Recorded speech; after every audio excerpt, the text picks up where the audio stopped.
South India shopping mall, the wedding మంత్ర, సరికొత్త wedding collection, south India shopping mall. విజయవాడలో పోటాపోటీగా నిరసన కార్యక్రమాలు జరుగుతున్నాయి. ఒక పక్క టీడీపీ అంటే కూటమి నేతలందరూ కూడా పేడ విరగడైందని వాళ్ళు నిరసన కార్యక్రమాలు చేస్తూ ఉంటే వెన్నుపోటు జనం అని ఇటు వైసీపీ నేతలందరూ కూడా ఆందోళన చేస్తున్నారు. ప్రస్తుతం ఎన్టీఆర్ జిల్లా వైసీపీ అధ్యక్షులు దేవినేని అవినాష్ మనతో ఉన్నారు. సార్ నమస్తే. అంటే మీరు వెన్నుపోటు అని మీరు చేస్తున్నారు, మీ పేడ విరగడైంది అని ప్రజలు సంతోషపడుతున్నారని చెప్పి కూటమి నేతలు చేస్తున్నారు. పేడ విరగడైందా లేదా వెన్నుపోటు పొడిచారు, ఏది కరెక్ట్? ఈరోజు మా డిమాండ్ ఒకటే, సంవత్సరం కాలం పాటు ఏదైతే కూటమి ప్రభుత్వం ఆధ్వర్యంలో ఇచ్చిన హామీలు ఎన్నికల సమయంలో మాకు అధికారం ఇవ్వండి, మేము హామీలు అమలు పరుస్తామని చెప్పని ఏదైతే చెప్పారో అవి అమలు పరచలేదు. కాబట్టి ప్రజానికం మద్దతుగా, ప్రజానికం తరపున ప్రతిపక్షం కాబట్టి మేము అడిగాం. ఈరోజు వాళ్ళకి సిగ్గుండాలి. పేరా వెళ్ళలేదంటారో, సంక్రాంతి అనుకుంటున్నారో, లేకపోతే దివాళీ అనుకుంటున్నారో, దేనికి చేసుకుంటున్నారు? ఒక పక్క ప్రజానికి ఇబ్బంది పడుతుంటే మీరు సంక్రాంతి ముగ్గులు వేసుకుని టపాకాయలు కాల్చుకుంటారా? కొంచెం సిగ్గుందా కూటమి ప్రభుత్వం వాళ్ళకి?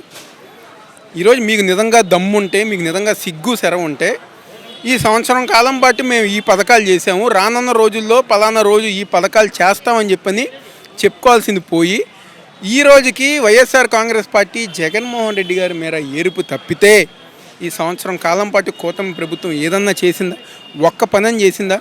మేము చెప్పుకుంటాం 5 సంవత్సరాల్లో ఏ సంక్షేమ కార్యక్రమాలు చేసామో, ఏ రోజు ఏ కార్యక్రమం ఇచ్చామో, కరోనా లాంటి కష్టకాలంలో కూడా మేము సంక్షేమ పథకాలు ఇచ్చామని చెప్పి మేము చెప్పుకోగలం.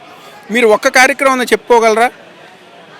మీరు చెప్పుకోగలిగింది ఈరోజు ఈ రాష్ట్రంలో సంవత్సరం కాలం పాటు రెడ్ బుక్ రాజ్యాంగం తప్పితే మేము ఏమీ గారు అమలు చేయలేదని చెప్పని మీరు చెప్పుకోగలరు. అది తప్పితే ఇంకా ఏదన్నా మీరు చేశారని చెప్పి ఈరోజు మేము అందరం డిమాండ్ చేస్తున్నాం. మీరేమంటున్నారు అంటే ఈ 1 year మీరేం చేశారో డిబేట్కి రండి అని మీరు చెప్తూ ఉన్నారు, సవాల్ విసురుతున్నారు. బట్ దానికి కౌంటర్గా వాళ్ళు ఏమన్నారంటే మాతో డిబేట్ చేయాలంటే మా సమానమైన నాయకత్వం ఉండాలి, లేకపోతే అటువంటి ప్రజాప్రతినిధులు ఉండాలి వాళ్ళు అంటున్నారు. ఏం చెప్తారు? అంటే ఇప్పుడు వాళ్ళకి సమానమైన నాయకత్వం అంటే అన్నను మోసం చేసిన తమ్ముడుగా ఉండాలి, లేకపోతే ప్రభుత్వ భూముల్ని, వరుస భూముల్ని 99 పైసలకి దొబ్బేసిన అంత సమానంగా ఉండాలా, లేకపోతే 10,000 రూపాయలకి 50,000 రూపాయలకి జిల్లా వ్యాప్తంగా ఇసుక దండ, మట్టి దండ, ఫ్లై యాష్ దండ చేసే విధంగా సమానంగా ఉండాలా? ఏ విధంగా సమానంగా ఉంటే వాళ్ళు చర్చకు వస్తారనేది ఒకసారి మేము అందరం గారు వాళ్ళు అడుగుతున్నాం. ఈరోజు ప్రజానికంలో ఉండేవారు, లేకపోతే ప్రజల తరపున ఎన్నికపై ఉన్నారు. రాజకీయంలో సహజం, గెలుపోవటములు అనేది సహజం. ఎవరన్నా గెలుస్తారు, ఎవరైనా ఓడిపోతారు. ఈరోజు గెలిచిన వాళ్ళు రేపు ఓడిపోతారు, ఈరోజు ఓడిపోయిన వాళ్ళు రేపు గెలుస్తారు. ఓడిపోయినంత మాత్రాన ప్రజానీకం తరపున క్వశ్చన్ చేయకూడదని చెప్పి నేను రూల్ ఉందా? అంబేద్కర్ గారు ఆ విధంగా ఆయన రాశారా? మీ రెడ్ బుక్ రాజ్యాంగంలో ఉండొచ్చేమో. అంబేద్కర్ గారు రాసిన రాజ్యాంగంలో గెలిచినా ఓడినా ప్రతి భారతీయ పౌరుడికి ప్రశ్నించే హక్కు ఉంది.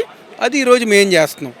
మీలాగా పదవిని అడ్డు పెట్టుకుని జిల్లా వ్యాప్తంగా ఇసుక, మట్టి, ఫ్లై యాష్ మేము దోచుకోవట్లా, పంచాయతీలు మేము చేయట్లా, ఆఫీసుల్లో కూర్చుని పంచాయతీలు మేము చేయట్లా, ఎవరి వ్యాపారాలు ఏంటో మేము తొంగి చూడట్లా, దౌర్జన్యాలు చూడట్లా. 6 వ్యాపారంలో 10 రూపాయలు వస్తున్నాయి కాబట్టి నాకు 5 రూపాయలు ఇవ్వాలని చెప్పి మేము ఏ రోజు డిమాండ్ చేయలా, లేకపోతే అన్నను మోసం చేసిన తమ్ముడుగా మాకు ఏ రోజు పేరు రాలా, అన్నతో తిట్టించుకున్న తమ్ముడుగా మాకు ఏ రోజు పేరు రాలా, లేకపోతే వరుస భూములు 99 పైసలకి దొబ్బేసి ఈరోజు ఒక కంపెనీలు, ఫేక్ కంపెనీలు పెట్టిన విధంగా ఏ రోజు గారు మేము చేయలేదు. కాబట్టి మేము గారు నిజంగా చర్చలో కనుక పాల్గొంటే ఇలాంటి చిల్లర పనులు కాకుండా ఓడిపోయినా గెలిచినా ప్రజల్లో ఉండే వ్యక్తితోనే మేము గారు చర్చ చేస్తాం. మీరు అంటుంది అర్థమైంది. ఎంపీ చిన్ని గారిని ఉద్దేశించి మీరు అంటున్నట్టు మాకు అర్థమవుతుంది. ఆయన కూడా మిమ్మల్ని తీవ్ర స్థాయిలోనే విమర్శిస్తున్నారు. నేను ఆ క్రౌడీలతో మాట్లాడను, ఆ క్రౌడీలతో డిబేట్ పెట్టను అని చెప్పండి అన్నారు. ఈరోజు సరే, మేము మా కార్యకర్తల కోసం, నాయకుల కోసం, ప్రజల కోసం పోరాటం చేస్తాం కాబట్టి మమ్మల్ని ఏమన్నా గారు మేము పడతాం. నీలాగా స్కాములు మేము చేయలేదుగా, ఏ రోజు మా మీద అవినీతి మచ్చలేదుగా, ఇసుక దొబ్బేసామని చెప్పిన మాట ఏ రోజు మా మీద లేదుగా, మట్టి దొబ్బేసామన్న మాట ఏ రోజు మా మీద లేదుగా, 99 పైసలకే ఏదో సూట్ కేస్ కంపెనీలు పెట్టేసి ప్రభుత్వ స్థలాలు దొబ్బేయాలని చెప్పి మేము ఏ రోజుగా రాలేదు కదా. ఈ విధంగా ఏ రోజైనా మేము చేసామా? ప్రజా జీవితంలో ఉన్నాం కాబట్టి ప్రజల కోసం, లేకపోతే మా నాయకుల కోసం, కార్యకర్తల కోసం పోరాడేటప్పుడు అవతల పార్టీలు అదే మాట అంటారు. నీ జీవితంలో ఏ రోజన్నా పలానా నాయకుడి కోసం నేను పోరాటం చేశామని చెప్పి ఎప్పుడు అనిపించుకున్నావా? పలానా కార్యకర్త కోసం పోరాటం చేశామని అనిపించుకున్నావా? ఈరోజు నాని గారిని పట్టుకుని నాని గారు లేకపోతే ఏముంది, మీరేముంది? నాని గారిని పట్టుకుని ఈరోజు జనం అందరూ గారు అనుకుంటున్నారు, నేను చెప్పట్లా, తెలుగుదేశం వాళ్ళు గారా కేసునే నాని గారిని చూసిన కళ్ళతో చిందిని చూడలేకపోతున్నాం అంటున్నారు. ఆయన ఏ రోజు గారు ఇలాంటి వ్యవహారాలు చేయలేదు, ముక్కుసూటిగా మనిషి ఉంటే ముక్కుసూటిగా ఉన్నారు. కానీ ఏ రోజు ఒకళ్ళ వ్యాపారాల్లో, ఒకళ్ళ పంచాయతీల్లో, లేకపోతే ఒకరి వ్యాపారం 10 రూపాయలు వస్తుంది, ఆడికి ఫోన్ చేసి నీకు 10 రూపాయలు వస్తున్నాయి కదా, నాకు నువ్వు 5 రూపాయలు అని చెప్పి ఏ రోజు ఇలాంటి చిల్లర పనులు నాని గారు చేయలేదు. మా కర్మగాలి ఇలాంటి వాళ్ళకు మాకు ఎంపీఆర్ అని చెప్పి వాళ్ళే అనుకుంటున్నారు.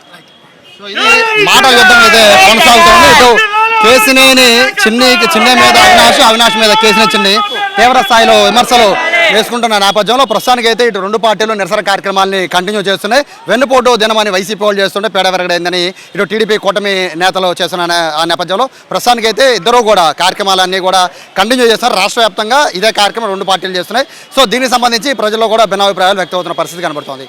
కెమెరా పర్సన్ కృష్ణతో సాయి, సుమన్ టీవీ, విజయవాడ నుంచి.